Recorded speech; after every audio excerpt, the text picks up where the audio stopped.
Shalom call. Wow.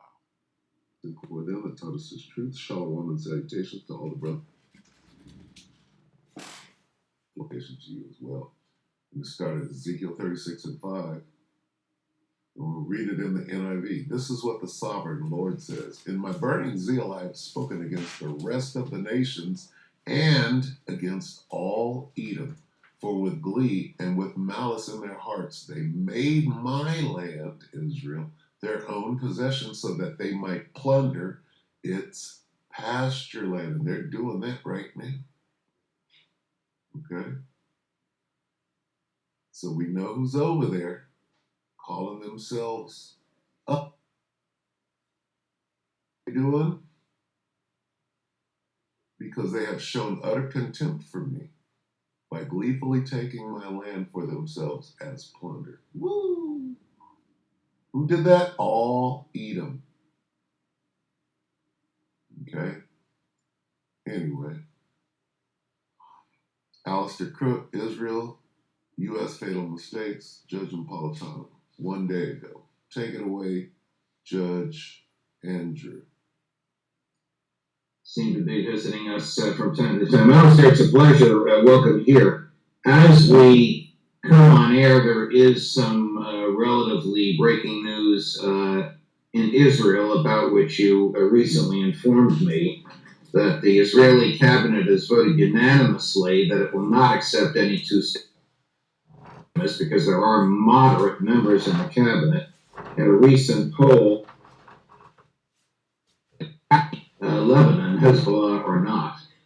What do you make of these two breaking developments? Well, for me, they were not unexpected. I think people have underrated the sense in which, Israel sees can be safe, and they see that the only way to keep it is through deterrence. And they have to create a deterrence. They don't have any sort of depth, if you like, strategic depth, so they need to keep deterrence. I'm only saying how this appears, I think, to a majority of Israelis, that they have to have a state in which Israelis are, if you like, free from anxiety about their security, that they can go anywhere in the land of Israel.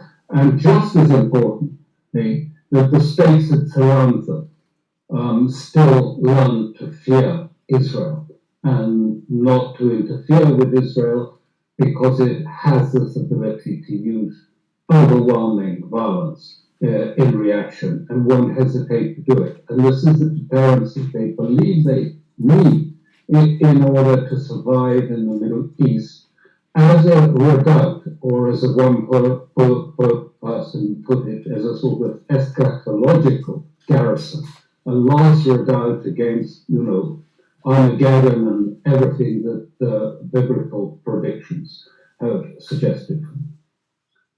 Is a vote like this corrupt? By which I mean, a vote in the American Congress against the two-state solution would be radically influenced by the Israeli lobby, the military-industrial complex, the various forces, the American intelligence community, the various forces that has a vice grip on the Congress. Is a vote in the Israeli cabinet, particularly a unanimous one, credible and intellectually honest, or is it subject to the same forces and pressures that I've just articulated for the U.S. Congress? No, it's a serious vote because it also reflects public opinion. 75%, 3/4 of Israelis would agree with that vote, would accept it. Things have changed since the 7th of October, and Israel has moved strongly towards the right and towards a reassession of deterrence, both a domestic deterrence on the ground to create security, and, if you like, a restoration of the sense that they are feared by other states. And both were collapsed on the 7th of October. And so this, I think, reflects a genuine vote. But it reflects something else because people are too ready just to ignore it and to say, oh, well, this may not be very serious, this is politicking. I think it's not politicking. I think that actually they are very serious about the ideas that they have to restore deterrence. They have to restore deterrence in Gaza, by showing that low intensity conflict will be met by overwhelming military force, the bombing of Gaza, the destruction of the whole cities there.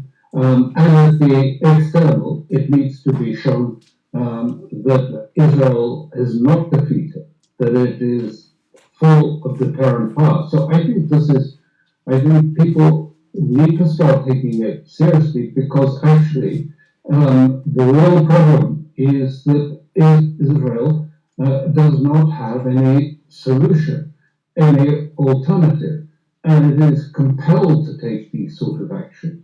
It feels absolutely compelled to take them.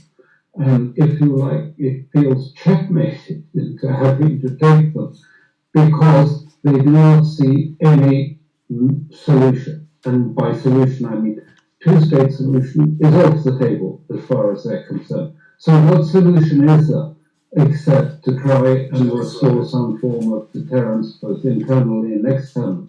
They are cornered, and this is why the situation in the Middle East is so dangerous and why it's possible that Israel will actually take action. And it seems to be prepared. I put in a report I've written. I mean, we can see, in fact, that there are 4 Israeli divisions in the north of Israel on the border of Lebanon, as opposed to the usual one.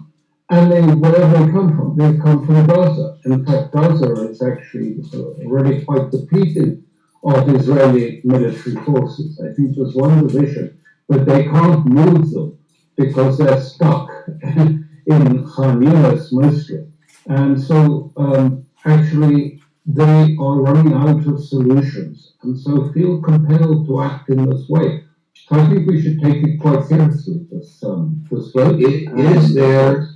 Is there a near unanimity, or at least overwhelming majority, in favor of the rampant slaughter of innocents and ethnic cleansing and genocide in Gaza?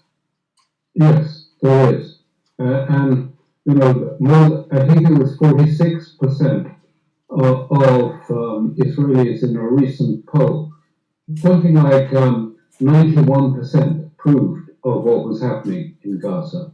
46% didn't approve because they felt it hadn't gone far enough. So that's what, I mean, yes. We can stop it right there. You see where this thing is going? All right. Now, in the spirit, okay, spiritually, what's going on? Well, God is forcing the hand of the Israelis, making them, hardening their neck, hardening their heart like he did to Pharaoh. It's easy to see. They have no clue that what they're doing is they're bringing everything to an end.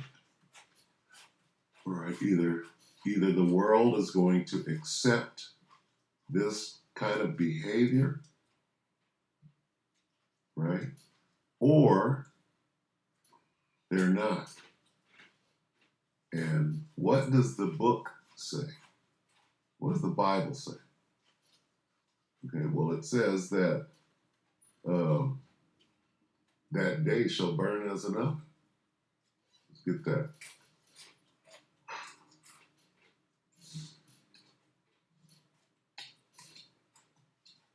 So none of this is going to work. You're all going to lose.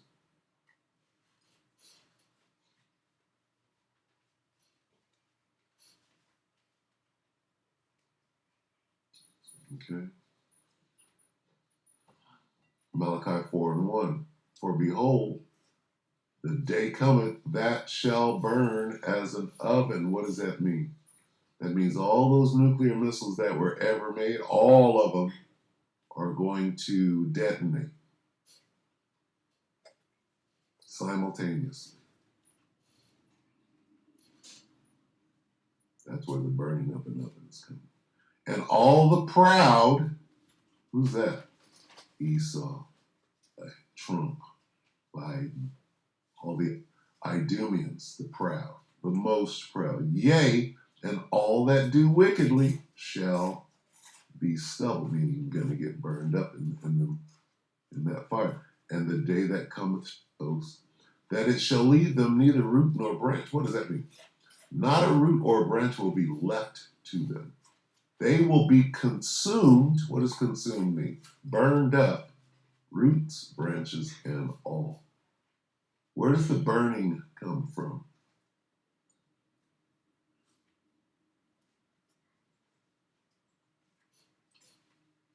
Let's see what kind of burning we're talking about here.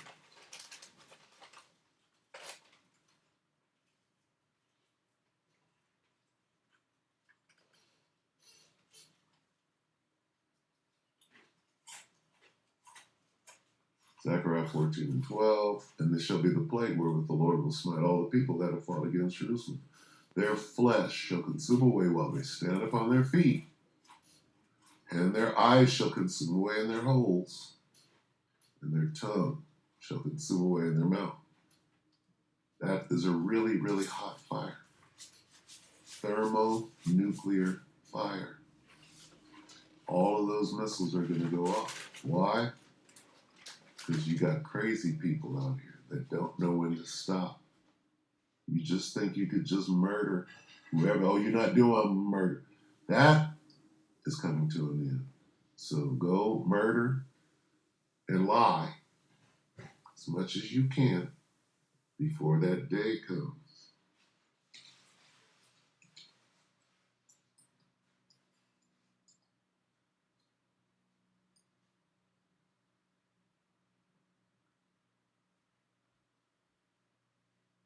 The devil. And the lust of your father ye will do. He was a murderer from the beginning and abode not in the truth, because there is no truth in him. When he speaketh a lie, he speaketh of his own, for he is a liar and the father of it. Starting with the Amalekites, and then the rest of the Edom. Okay? That day, that fiery day is coming. You can't stop it, right? Because you got on blinders. All you can see is how you're going to steal all the land and have it for yourself. But that's not going to happen. Okay? You're going to start a greater war, which will turn into World War III. Right? And then the fire's coming. Thus saith the Lord. All right? So with that, we'll end it right there. We hope that the elect ratified you, brothers and sisters.